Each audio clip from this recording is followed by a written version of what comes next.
We've got a fancy restaurant meal for you, but thanks to Cox Eastes, you can make it yourself at home. This is Santa Fe tilapia with black bean salsa and cilantro cream. Right. I had this at a restaurant and I liked it so much I came home and I came up with my own recipe. So I used I've tested this at home with both catfish and tilapia, whichever one, or any whitefish for that matter would work. Whatever you like. Right, but I've got chili powder and cumin, paprika, oregano, garlic salt, and then a little black pepper in here. And you just mix it up. And this will work at least for 4 fillets and it might work for 6, depending on how heavily you sprinkle it.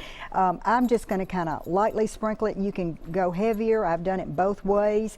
And if you want to, you can sprinkle a little vegetable spray on it if the fillet is not damp to start with, you know. And then I just use vegetable spray. You could use olive oil or little olive oil and butter, but to save the calories, I just put some vegetable spray in the skillet, non-stick, and got it really, really hot. And then I only coated one side of this fillet. Oh, okay. And I turned it over first because that's what cooks first, and then I flipped it back over and finished cooking. And you can test it with a fork to make sure it flakes easily, because some of these fillets are thicker than others. So you'll just. But average cooking time, how long? 5 minutes on each side. Not bad. No, so not it's a bad pretty at all. quick meal. Very quick meal.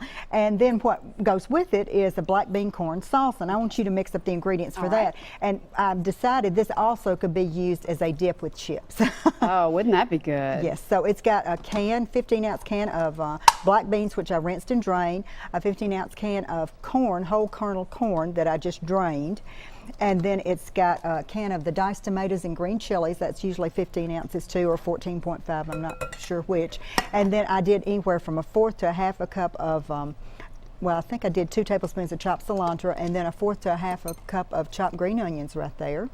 This is going to be colorful. Very colorful. That's what I like too, eye appeal. And then I took 1 avocado and I diced it. And the recipe calls for lime juice in here, and if you wanted to toss your avocado with lime juice so it won't turn That's dark. That's a great idea, yeah. And then I've got 2 tablespoons of lime juice, 2 tablespoons of light balsamic vinaigrette. Oh, wow. Okay. And then a 1/2 teaspoon to a teaspoon of garlic salt.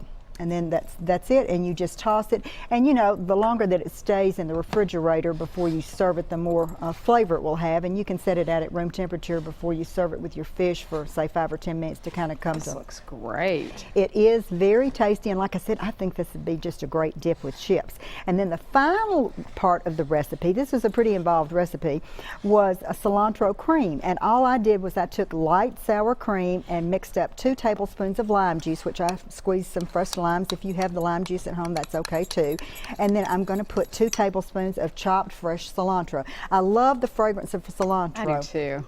And I think it just finishes out any type of recipe that has a Mexican or Spanish flair to it. This was a big hit at your house, wasn't it? It was a very big hit at my house. I've served it several times and really do like it. And it's really not a lot of calories if you think about it. So this is something different you can try at home. Looks just as good as what you ate in the restaurant, I bet. And I know folks are going to love it at home as well. I think it tastes good too. Thank you so much, Ann. My This pleasure. is recipe number 5318. It's online right now in the Talk of the Town recipes section at newschannel5.com.